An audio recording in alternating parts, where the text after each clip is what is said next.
Hola, continuamos con esta dura tarea, ¿no? Estamos en este tema de la escatología bíblica, la estamos viendo en el Nuevo Testamento.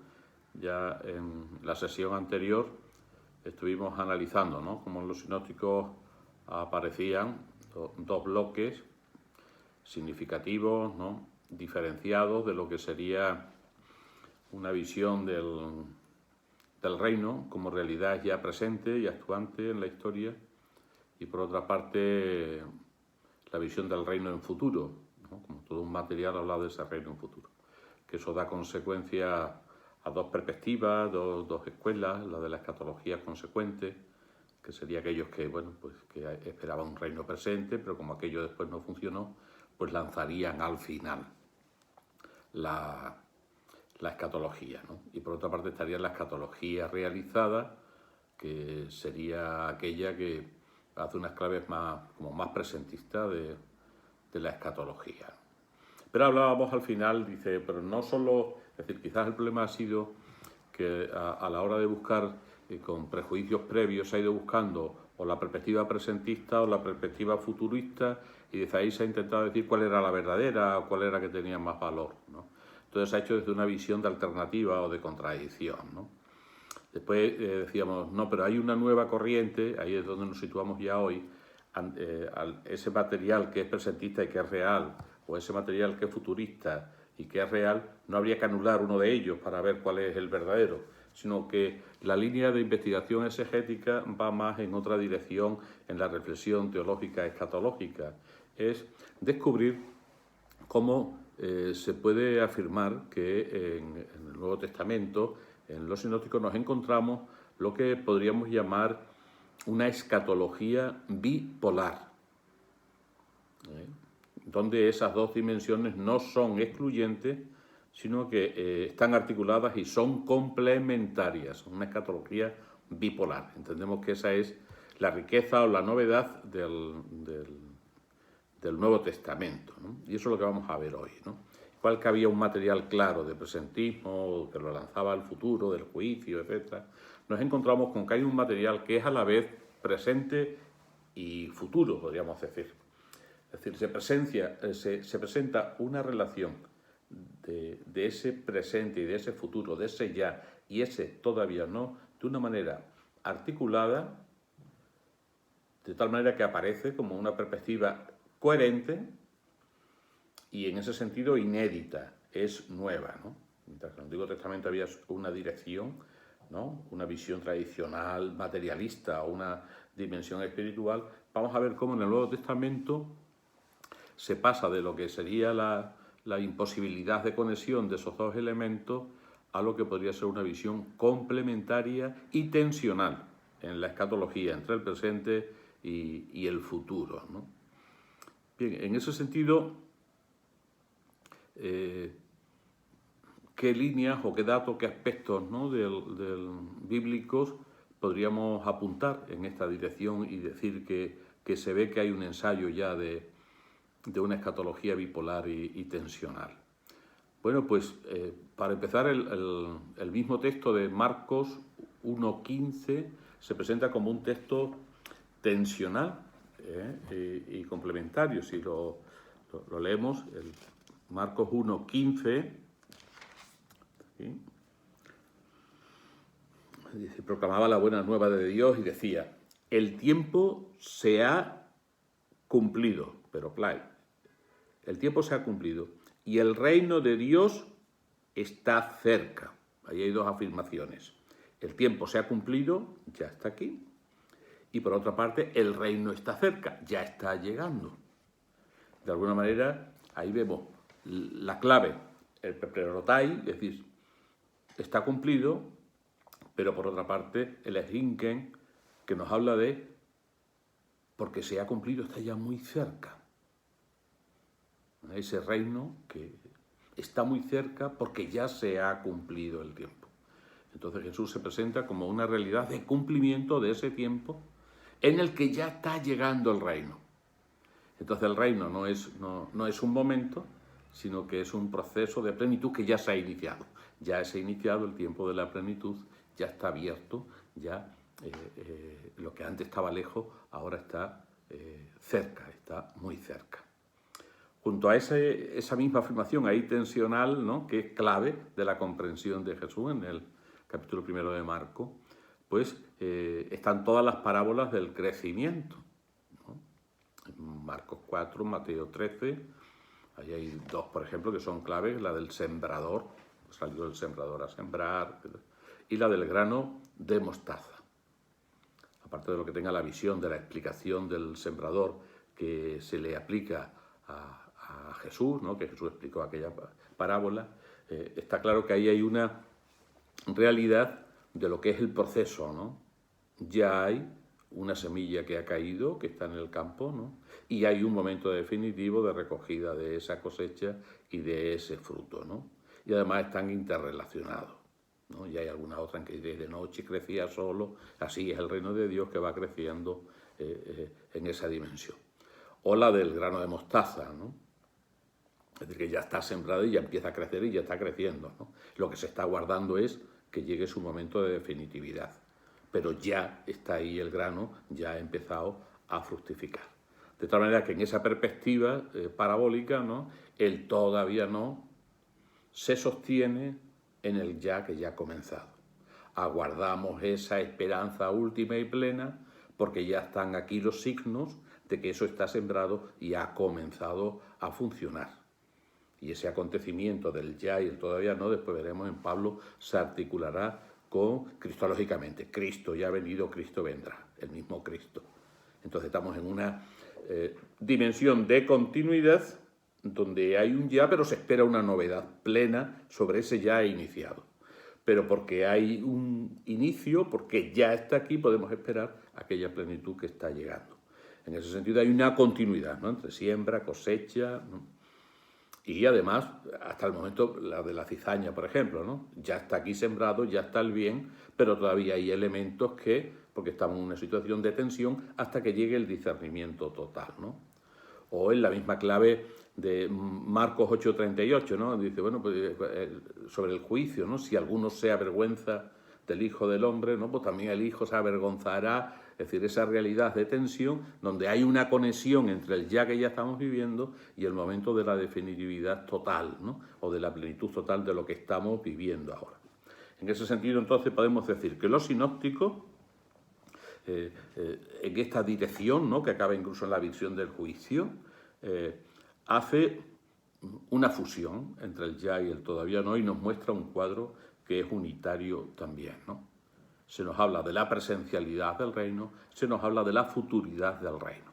Y además se nos habla de ella interrelacionada. Hay futuro porque ya hay presente, el presente está ya incoando ese futuro esperado. Entonces, frente a una visión de una escatología consecuente, ¿no?, que nos dice que porque fracasó la visión del reino materialista e histórico se ha lanzado fuera, o frente a una visión realizada de que ya está lo definitivo, no hay que esperar nada, ¿no?, porque esto ya está aquí, la plenitud, pues está esta visión bipolar y tensional que nos aclara y nos lleva a una afirmación, ¿no? Descubrimos en el Nuevo Testamento, en los sinópticos, una escatología que se presenta tensionalmente entre un ya que se viene dando y que se ha iniciado con Jesucristo, un todavía no que aguardamos en su plenitud, ¿no?, pero con una interrelación entre ese ya y ese todavía no y con una continuidad, donde se espera novedad, pero se espera una novedad de lo que ya ha comenzado, de lo que ya está aquí, ¿no? Eso es muy referente el Mateo 25, 31 siguientes, ¿no?, cuando se habla de ese momento definitivo del encuentro, ¿no?, y de esa reflexión, ¿no?, es decir, venid vosotros benditos de mi Padre porque tuve hambre y me disteis de comer, porque ¿cuándo, Señor? Cuando lo hicisteis con uno de estos lo estabais haciendo conmigo, ¿no? Es decir, el presente está ya teniendo capacidad de eternidad y de definitividad, ¿no? En el sentido de hay una imbricación mutua de presente y futuro, lo que hace que se puedan interpretar mutuamente, ¿no? Vamos hacia el futuro desde la realidad de un presente ya vivido y experimentado, ¿no?, que ya es escatológico, pero entendemos también el sentido y el valor escatológico del presente, aun en la dificultad, porque aguardamos el contenido total y definitivo y la manifestación total de lo que ya está en cierne o está en gestación dentro de nosotros y de la creación. El texto de Pablo, ¿no? La creación entera gime con dolores de parto ante la nueva creación que se avecina. Bien, pues esto es una de las primeras conclusiones vertebrales y fundamentales que hemos de tener siempre presentes a la hora de entender la escatología, ¿no? Esta formulación bimembre, bipolar, de tensión entre el ya y el todavía no, de conexión del presente con el futuro, ¿no? Y de entender que cualquier desconexión radicaliza o extremiza visiones de tipo teológico, visiones de tipo pastorales e incluso morales, ¿no? Es decir, el alejar o el separar, ¿no? Lo que en Cristo tiene un modo de articulación complementaria y unitaria, aunque tenga esa doble dimensión, ¿no? Bueno, pues avanzamos y decimos, bueno, ¿y la teología paulina en este tema cómo se sitúa? ¿Qué es lo que aporta Pablo, que ya es una teología más elaborada, una reflexión más elaborada, ¿no?, del acontecimiento de Cristo? ¿Cómo lo hace Pablo? ¿Cómo lo hace la teología paulina? Por una parte vemos que Pablo presenta a Cristo como plenitud de los tiempos. Gálatas 4, Efesios 1:10, ¿no? Es decir, Pablo dice que Cristo es la plenitud de los tiempos y lo definitivo. Y eso ya se nos ha dado en Cristo muerto y resucitado, ¿no?, que es el centro de nuestra fe y del carisma, ¿no? Pero cuando habla de la plenitud de los tiempos, él en ese sentido dice, ya se ha cumplido lo que estábamos aguardando. Entonces él juega con ese esquema tensional entre el entonces tal, pero ahora. Ese juego de adverbios pues presenta una dimensión nueva, ¿no?, de una perspectiva de comprensión os leo algunos de los textos, los tenéis aquí todos, ¿no? Dice, este carácter resolutivo del hecho Cristo se pone de manifiesto en una contraposición adverbial sumamente ilustrativa, entonces o en otro tiempo, ahora. Y entonces dice, en otro tiempo cuando no conocíais a Dios, ahora que habéis conocido a Dios, se refiere a Cristo. Cuando erais esclavos del pecado, ¿no?, pero ahora libres del pecado. En otro tiempo erais tinieblas, ahora sois luz. Entonces, en ese sentido, Cristo es el ahora. El ahora de un tiempo que es presente, que es favorable, que es de salvación, que es de reconciliación. En Cristo se ha inaugurado un tiempo nuevo, una hora que es escatológica. Aquello que esperábamos ya está presente, ahora es el tiempo favorable, ahora ya está aquí la salvación, ahora es el momento de la reconciliación. Es decir, en Cristo nos ha llegado, ¿no? ¿Y eso qué supone? Mucha novedad. En Cristo se ha inaugurado, este Cristo plenitud nos trae una nueva vida, una nueva creación, el tema de la nueva creación, un hombre nuevo, como dice 2 Corintios 5:17, ¿no? Lo viejo pasó, todo es nuevo. Entonces, por una parte, ha llegado ya un momento definitivo, Cristo es plenitud de los tiempos, es el ahora, en Él nos viene la salvación, y eso genera una situación nueva para el hombre, para la historia, para la creación. Ya se ha sido revelado en Cristo y ya nada nos podrá separar de ese amor que se ha manifestado en Cristo.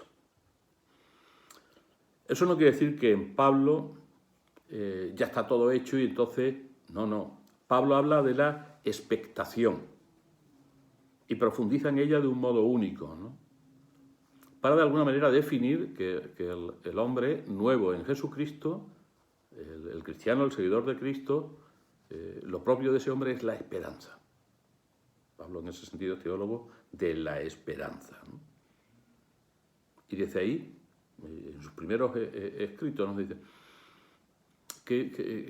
¿cuál es el sentido real de la vida? Y él dirá, pues, 1 Tesalonicenses 1:9, servir a Dios, al Dios vivo, que se nos ha manifestado en Cristo, y esperar a su Hijo Jesús, que viene de los cielos.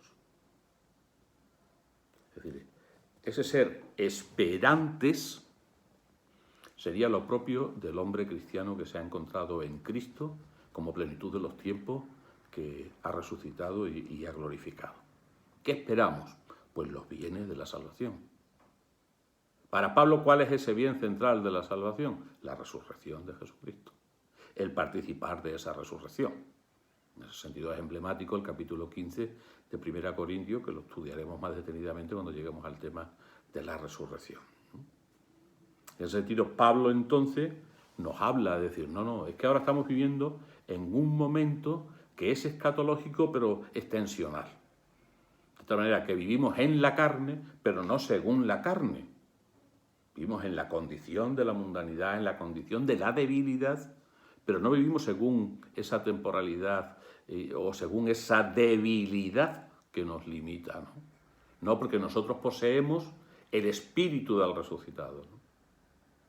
Pero ¿cómo poseemos ese espíritu? Él dirá, ¿no? Lo poseemos como arras, señales ya efectivas, y como primicia, como los primeros, las primeras riquezas de ese espíritu que ya están en nosotros, pero que nos lleva a la plenitud. Ahora está en arras y en primicia. Poseemos el espíritu del resucitado, ¿no? Y en ese sentido, Pablo, Dios que comenzó en ti la obra buena, él mismo la lleve a término. Ya ha comenzado en nosotros la obra buena, ya está actuando el Espíritu de Cristo resucitado en nosotros, pero eso se irá consumando, ¿no? ¿Qué es lo que ofrece entonces Pablo novedoso, podemos decir, en este Nuevo Testamento con respecto a lo que nos decían los sinópticos? Bueno, porque ya hay una especificidad cristológica de la escatología. Pablo lo que hace es que articula en Cristo ese proceso bipolar y tensional.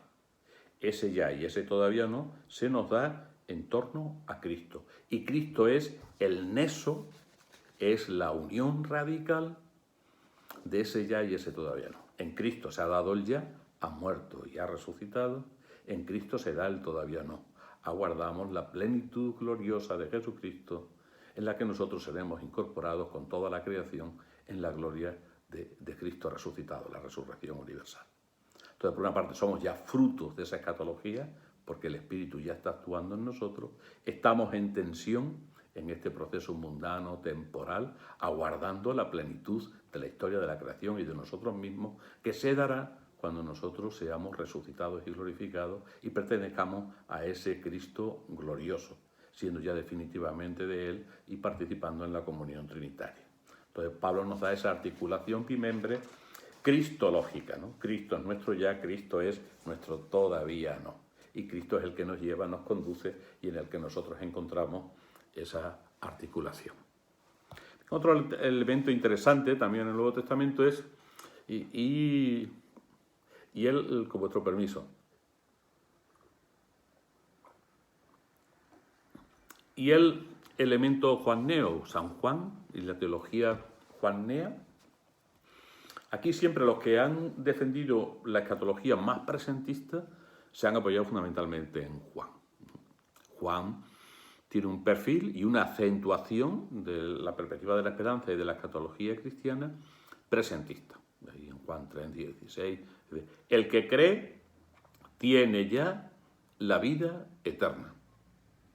Una afirmación, ¿no? Cristo ha resucitado, el que cree en Jesucristo, para Juan creer es la identificación, la unión radical con Él, pues entonces está ya en Cristo resucitado, vive de Él, y entonces pues tiene ya, ¿no? El que come mi pan tiene vida eterna, es decir, toda la relación, y lo hace siempre en presente, ¿no? En ese sentido, para Juan hay una visión que podemos decir es de presente. Ahora, ¿es la única visión que se da en Juan? No, nosotros vemos que hay materiales que además no se pueden decir que sean interpolaciones, etcétera, ¿no? Lo veréis ahí como está mucho más refrendado, ¿no? Dice, no, pero nos encontramos también en el bloque de teología juannea que hay otros elementos que son de expectativa, que son de futuro, entonces si nosotros vemos a la carta de San Juan, el capítulo 2, versículo 2, ahí encontramos ya afirmaciones que son claras en esa dirección, ¿no? Hijos míos, os escribo esto para que no pequéis, pero si alguno peca, tenemos a uno que aboga ante el Padre, a Jesucristo el justo, o el 3.2, queridos, ahora somos hijos de Dios, ahora ya somos hijos de Dios, pero aún no se ha manifestado lo que seremos, aún no, ¿no? Sabemos que cuando se manifieste, seremos semejantes a Él, participaremos en Él, porque le veremos tal cual es. Ahí hay una visión claramente de futuro. Ahora somos, ¿no? Pero seremos, ¿no? Aún no se ha manifestado lo que seremos. Somos hijos de Dios, vivimos en el Espíritu de Cristo, pero aún no se ha manifestado. Y junto a eso, pues aparecen toda una serie, ¿no? Lo tenéis ahí, de textos que hablan en esa dirección. El cree tiene ya, pero aguardamos, me voy a preparar los sitios. Hay muchos elementos que son de otra dirección. En ese sentido vemos que hay alusiones, ¿no? A la plenitud, a la vida eterna, a la resurrección, al mismo juicio, ¿no? Y eso no puede, es decir, como bloque no es una interpolación, ¿no? En ese sentido podríamos decir que Juan lo que aporta es, ya está aquí lo definitivo, porque Cristo ha muerto y ha resucitado, y el que cree en Él tiene ya la vida eterna, eso es presente, pero el presente que estamos viviendo no es el fin. Nos dirigimos hacia Él, estamos en ese camino. Entonces no se puede decir que Juan sea una teología exclusivamente presentista. Se subraya claramente lo que es la visión del presente como plenitud, ¿no? Del cristianismo en medio del judaísmo, ¿no? Pero no se anula ni se suprime el todavía no, sino que se vive ya esperanzado y como definitivo. Juan en ese sentido pues aporta, ¿no? Una visión de realidad y subraya el carácter presente de la escatología cristiana, porque presenta y se centra en una escatología existencial y vital de comunión, la unión con Cristo, ¿no? Y desde Cristo con el Padre. Entonces, si vemos todos los textos, ¿no? El Padre y yo somos uno, la oración de Jesús ante el Padre. Entonces, la plenitud del reino es la comunión total y radical con Jesucristo. Y esa comunión ya es real, ya hay una comunión real con Jesucristo. Entonces, acentúa esa visión de los cristianos, que en ese momento son momentos difíciles para los cristianos, donde se subraya que el elemento central y más importante es el de la comunión con Cristo, independientemente de lo que esté ocurriendo. Si estás en comunión con Cristo, tú ya estás en la vida y nadie te la podrá quitar esa vida que te da Cristo, ¿no? O ese agua de vida, porque Él es el camino, toda la visión, ¿no? De la verdad, la luz, el camino, ¿no? El agua de la vida, los evangelios que hemos estado viendo en los domingos de la Cuaresma, de este ciclo A, que son domingos, textos muy bautismales, era el catecumenado de los primeros cristianos, y ahí lo que se veía es que es Cristo para nosotros, es luz, es agua, es camino y es vida, es resurrección, los 4 elementos claves, ¿no? Y eso es porque ya Cristo ha resucitado y está con nosotros, y el que se encuentra con Él ya está en esa dimensión y puede vivirlo aunque sea en la debilidad o sea en el exilio, pero si tienes a Cristo, nada te va a faltar, ¿no? Y en esa visión comulga también con Pablo. Bien, pues hasta ahí entonces lo que podemos decir con respecto a Juan y Pablo. Hay otra cuestión que se muestra como importante con respecto al Nuevo Testamento y sobre todo los primeros cristianos. Es la cuestión de la espera próxima de la parusía. Es decir, bueno, pero esto los cristianos, ¿cómo lo vivieron? Los primeros cristianos, ¿cómo vivieron esta realidad? ¿Cómo la sintieron? ¿Cómo ellos esperaban a Cristo? ¿Lo esperaban rápido? ¿Vino Cristo? ¿No vino la plenitud? Entonces, ¿qué? ¿Se sintieron engañados o qué? ¿O cómo lo vivieron?